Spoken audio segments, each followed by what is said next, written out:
Dear students of 10th class, how are you today? I hope you are doing well. Today, you are welcome in our YouTube channel SSP Classes 08. Today, I am going to teach you pair of linear equations in two variables.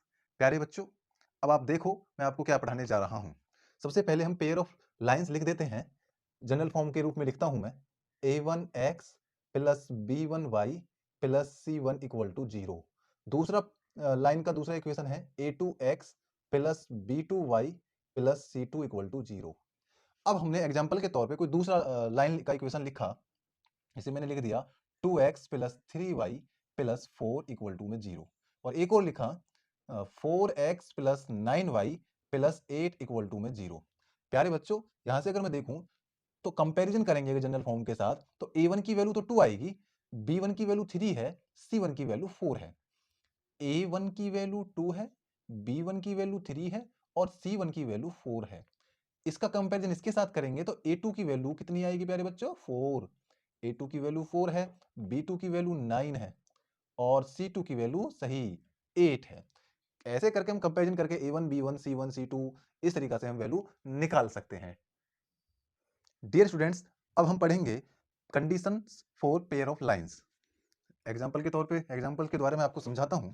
मैंने कोई serial number first में, सबसे पहले first number में pair of lines लेता हूं मैं। Example के तौर पे मैंने ले लिया 2x plus 3y minus 2 equal to 0 और 5x plus 4y plus 3 equal to 0। Comparison करना मैं तुम्हें सिखा चुका हूं जनरल एक्सप्रेशन से कैसे निकालते हैं। a1 की वैल्यू 2 होगी, a1 की वैल्यू कितनी होगी 2 और a2 की वैल्यू 5 होगी, तो यहां पर आया मेरा 2/5। b1 की वैल्यू हमारे पास 3 होगी और b2 की वैल्यू 4 होगी, और अगर c1 की वैल्यू निकाले तो -2 और c2 की वैल्यू निकाले तो 3। क्लियर है प्यारे बच्चों? और मुझे यहां से नजर आ रहा है a1/a2 का रेशियो b1/b2 के रेशियो के इक्वल नहीं है। a1/a2 का रेशियो इक्वल नहीं है, does not equal to b1/b2। Clear है प्यारे बच्चों? अगर ये रेशियो जब इक्वल नहीं होता है तो हमारा जो ग्राफिकल रिप्रेजेंटेशन होता है वो इंटरसेक्टिंग लाइंस का होता है। मतलब लाइनें इंटरसेक्ट करती हैं एक दूसरे को। अब वो किसी एक पॉइंट पर इंटरसेक्ट करेंगी, लाइनें कैसी होंगी? इंटरसेक्टिंग लाइंस होंगी। अगर हम उनका ग्राफ बनाएंगे तो लाइनें जो मिलेंगी हमें इंटरसेक्टिंग लाइंस मिलेंगी। कैसी मिलेंगी? Intersecting lines. अब वो एक पॉइंट पर इंटरसेक्ट कर रही हैं तो हमारा जो अलजेब्रिक सॉल्यूशन आएगा वो केवल यूनिक सॉल्यूशन होगा, एक ही सॉल्यूशन आएगा, उसका जो भी आएगा यूनिक सॉल्यूशन होगा। अगर कंडीशन हमारी a1/a2 does not equal to b1/b2 है तो लाइनें इंटरसेक्टिंग लाइंस होंगी, और क्योंकि वो एक ही पॉइंट पर इंटरसेक्ट कर रही है इसलिए उसका केवल एक ही सॉल्यूशन, जिसको यूनिक सॉल्यूशन बोलेंगे, वो आएगा। अब मैं दूसरा लेता हूं एग्जांपल पर, पेयर ऑफ लाइंस लेता हूं 3x plus 4y minus 7 equal to में 0। क्लियर है प्यारे बच्चों? 6x plus 8y minus 14 equal to 0। प्यारे बच्चों, यहां से अब अगर हम आगे चलते हैं तो हमने क्या करना है, देखो ध्यान से।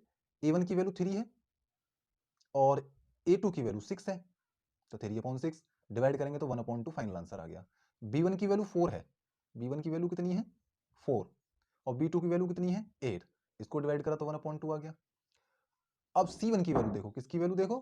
C1 की वैल्यू, C1 की वैल्यू है -7 और C2 की वैल्यू है -14। दोनों को डिवाइड करें तो 1/2 आया। a1/a2 का रेशियो भी 1/2, b1/b2 का रेशियो भी 1/2 और c1/c2 का रेशियो भी 1/2। इसका मतलब ये आया कि a1/a2 इक्वल है b1/b2 और इक्वल है c1/c2। तीनों रेशियो हमारे इक्वल आ चुके हैं।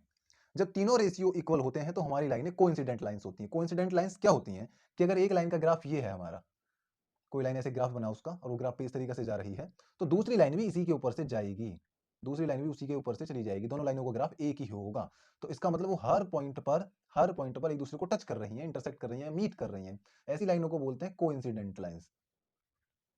कोइंसिडेंट लाइंस होंगी और वो हर पॉइंट पर टच कर रही हैं, हर पॉइंट पर मीट कर रही हैं, हर पॉइंट पर इंटरसेक्ट कर रही हैं, इसलिए इसके इनफाइनाइट सॉल्यूशन होंगे। कैसे सॉल्यूशन होंगे?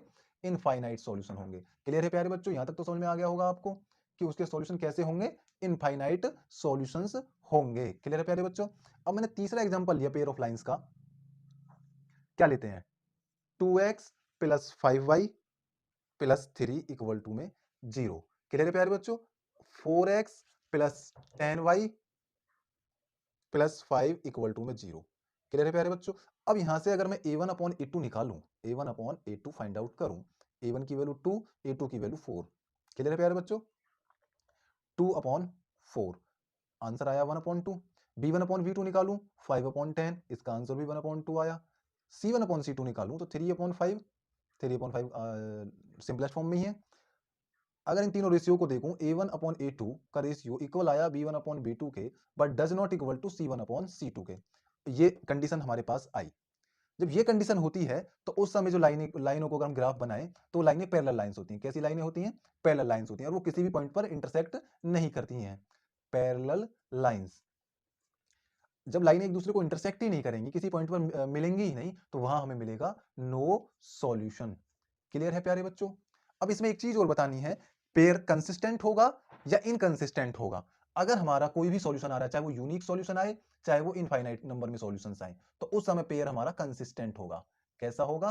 कंसिस्टेंट पेयर होगा। अगर कोई भी सॉल्यूशन नहीं आ रहा है, अगर कंडीशन ये है, तो इस समय हमारा जो पेयर होगा वो इनकंसिस्टेंट होगा। कैसा होगा प्यारे बच्चों? इनकंसिस्टेंट होगा। इन दोनों के लिए कंसिस्टेंट पेयर है और इसके लिए इनकंसिस्टेंट पेयर है। डियर स्टूडेंट्स, अब इंपॉर्टेंट क्वेश्चंस की सीरीज में हम पढ़ेंगे। पहला question, determine whether the pair has a unique solutions, no solution और infinite number of solutions. If unique solution find it. अभी जो मैंने पहले पढ़ाया था कंपैरिजन, उसी के आधार पर हम इनका आंसर निकाल पाएंगे। ध्यान से देखना प्यारे बच्चों, ये लिखा हुआ है 5x प्लस 2y, 5 को इधर लेकर आएंगे, -5 इक्वल टू में इधर बचा 0। 3x प्लस 1y, 1 इधर आया, माइनस के 1 इक्वल टू में 0। अगर इसका हम जनरल एक्सप्रेशन से कंपैरिजन करेंगे तो a1 की वैल्यू जो है वो मेरे पास, a1/a2 की जो वैल्यू है वो मेरे पास 5/3 है। b1/b2 की वैल्यू अगर मैं निकालूं तो वो मेरे पास 2/1 है। और अगर मैं c1/c2 की वैल्यू फाइंड आउट करूं तो वो मेरे पास -5/-1 है। माइनस से माइनस कैंसिल हो जाएगा तो 5/1 आ जाएगा। क्लियर है प्यारे बच्चों? तो a1/a2 5/3 है, b1/b2 2/1 है, दोनों इक्वल नहीं है। a1/a2 does not equal to b1/b2। जब a1/a2 does not equal to b1/b2 होता था तो उस समय हमारी लाइनें इंटरसेक्टिंग लाइंस होती थी। इंटरसेक्टिंग लाइंस होती थी, और जब लाइन इंटरसेक्ट कर रही है एक ही पॉइंट पर तो उस समय यूनिक सॉल्यूशन होगा। कितना, कैसा सॉल्यूशन होगा? यूनिक सॉल्यूशन होगा। तो उसने ये तो पूछा है कि यूनिक सॉल्यूशन है या नो सॉल्यूशन है या फिर इनफाइनाइट नंबर ऑफ सॉल्यूशंस है। इसने आगे ये भी पूछा है अगर यूनिक सॉल्यूशन है तो उसको फाइंड करो। अब प्यारे बच्चों, इसको ये जो दो इक्वेशंस हैं, अब इनको फाइंड करने के लिए हम सब्स्टिट्यूशन मेथड, एलिमिनेशन मेथड या फिर क्रॉस मल्टीप्लिकेशन मेथड लगा सकते हैं। वो मैंने आपको अपनी पिछली वीडियो में समझा दिया है। तो हम एक्स और वाई की वैल्यू फाइंड आउट कर सकते हैं जहां पर यूनिक सॉल्यूशन आ रहा है। अब इसमें कंपैरिजन, इस क्वेश्चन को करते हैं दूसरे को। -x प्लस 3y, 7 इधर आया तो -7 इक्वल टू में 0। -4x प्लस 12y, 28 को इधर लेकर आए तो -28 इक्वल टू में 0। क्लियर है प्यारे बच्चों? अब हम जो करने वाले हैं, a1/a2 निकालेंगे तो a1 की वैल्यू -1, a2 की वैल्यू -4, माइनस से माइनस कैंसिल, 1/4 आ गया। b1/b2 निकालेंगे, b1/b2 निकालेंगे 3/12, 3 4 जा 12, तो ये भी 1/4 आ गया। अगर c1/c2 निकालें तो -7/-28, 1/4। क्लियर है प्यारे बच्चों? a1/a2 इक्वल आया b1/b2 के, इक्वल आया c1/c2 के। क्लियर है प्यारे बच्चों? जब तीनों इक्वल आ जाते हैं, जब ये कंडीशन होती है हमारी, तो उस समय हमारी लाइनें होती है कोइंसिडेंट लाइंस। मतलब एक लाइन का ग्राफ ये है तो दूसरी लाइन का ग्राफ भी इसी के ऊपर से जाएगा। और जो कोइंसिडेंट लाइंस होती हैं, हर पॉइंट पर वो टच कर रही होती हैं, हर पॉइंट पर वो मीट कर रही होती हैं, तो उस समय इनफाइनाइट सॉल्यूशन होते हैं। कैसे होते हैं? इनफाइनाइट सॉल्यूशंस होते हैं। ठीक है प्यारे बच्चों? अब अगर हमारे इनफाइनाइट सॉल्यूशंस हैं तो उसने किसके लिए पूछा? If unique solution find it. अब यहाँ पर यूनिक सॉल्यूशन तो है नहीं, इनफाइनाइट सॉल्यूशन है, फाइंड तो करना नहीं है, लेकिन हमने ये बता दिया है कि यहाँ पर यूनिक सॉल्यूशन है या नो सॉल्यूशन है या फिर इनफाइनाइट सॉल्यूशन है। तो प्यारे बच्चों, समझ में आ गया होगा। तीसरा क्वेश्चन आपको खुद सॉल्व करना है। अगर नहीं समझ में आता है तो मैं समझा दूंगा, और सॉल्व करके इसका आंसर कमेंट बॉक्स में तुम्हें मुझे बताना होगा। डियर स्टूडेंट्स, इंपॉर्टेंट क्वेश्चन की सीरीज में नेक्स्ट क्वेश्चन है, find the value of K और P for which each of the following pairs of linear equations has no solutions. तो 3 क्वेश्चन लिखे हैं मैंने, तीनों में के की वैल्यू पूछी है, तो पी को तो हटा ही देता हूं मैं।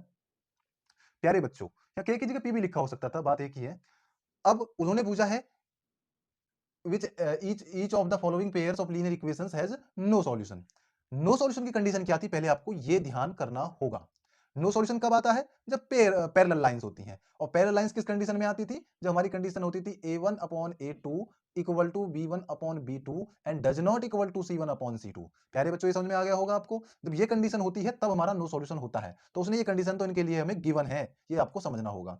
प्यारे बच्चों, यहां से a1/a2 की वैल्यू देखनी है हमको। पहला क्वेश्चन सॉल्व कर रहा हूं मैं। a1/a2 की वैल्यू आई 3/k। क्लियर है प्यारे बच्चों, a1 की वैल्यू 3, a2 की वैल्यू k, और b1 अपॉन b2 की वैल्यू जो आई मेरे पास वो आई माइनस के 4 अपॉन 3।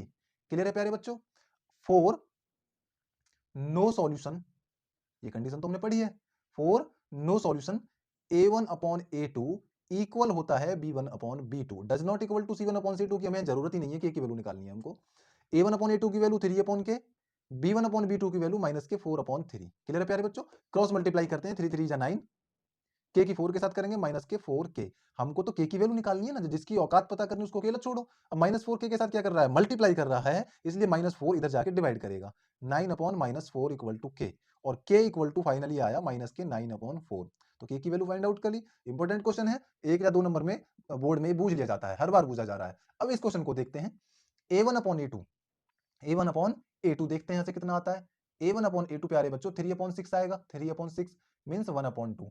b1 अपॉन b2 निकालें, b1 अपॉन b2, तो y के कॉफिशिएंट माइनस 1 है और यहाँ पर y का कॉफिशिएंट माइनस 2 है, कैंसिल हुआ तो 1 अपॉन 2 ही आया फाइनली।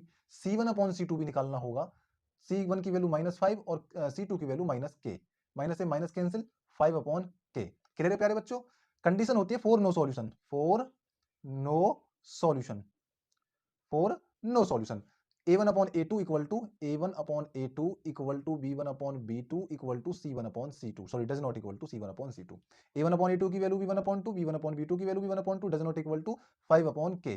तो दोनों इक्वल ही है, k की वैल्यू वो फाइंड करनी है, डज नॉट इक्वल टू में निकल के आएगी यहाँ से, तो इन दोनों को इक्वल साथ लेके चलते हैं डज नॉट इक्वल टू में, तो 1 upon 2 does not equal to 5 upon k, cross multiply करते हैं, 5 की 1 में करेंगे 1, 5 k 1 जा सॉरी k की 1 में करेंगे तो k आएगा, और 2 की 5 में करेंगे तो 10 आएगा। तो k की वैल्यू केवल 10 ही नहीं होनी चाहिए, बस k की वैल्यू 10 ना हो, बाकी कुछ भी हो। नो सॉल्यूशन की कंडीशन के लिए k की वैल्यू 10 नहीं होनी चाहिए, बाकी कुछ भी हो। तीसरा क्वेश्चन देखते हैं प्यारे बच्चों, वैसे तुमको खुद करना था लेकिन मैं करा देता हूं। यहां से a1 अपॉन a2 की वैल्यू, ये तुम खुद करते रहना, बताते रहो बस मुझे। k की a1 की वैल्यू k है, a2 की वैल्यू 12 है, b1 अपॉन b2 निकालें यहां से, तो b1 की वैल्यू 3 है और b2 की वैल्यू k है। क्लियर है प्यारे बच्चों, c1 अपॉन c2 निकालें तो माइनस 1 अपॉन माइनस 2, माइनस से minus cancel, 1 upon 2, 4 no solution, 4 no solution. Clear है प्यारे बच्चों, नो सॉल्यूशन के लिए कंडीशन क्या होती है, a1 upon a2 equal to b1 upon b2। हमें k की वैल्यू पहले मिल जाएगी, c1 अपॉन c2 की जरूरत ही नहीं पड़ेगी क्योंकि k है ही नहीं। a1 अपॉन a2 में k आ रहा है, k upon 12, b1 upon b2 की 3 अपॉन k। क्लियर है प्यारे बच्चों, k की k में मल्टीप्लाई क्रॉस मल्टीप्लाई कर लेते हैं, k स्क्वायर 12 3 जा 36, k equal to under root 36। प्यारे बच्चों, अंडर रूट 36 का आंसर आएगा, k की वैल्यू आ जाएगी प्लस माइनस 6, अंडर रूट में से हमेशा वैल्यू पॉजिटिव और नेगेटिव आती हैं। तो प्यारे बच्चों, यहां तक आपको समझ में आ गया होगा। अगर आपको मेरा पढ़ाया हुआ समझ में आ रहा हो तो मेरे चैनल को लाइक करें, सब्सक्राइब करें और बेल आइकन का बटन दबाना न भूलें। धन्यवाद, थैंक यू।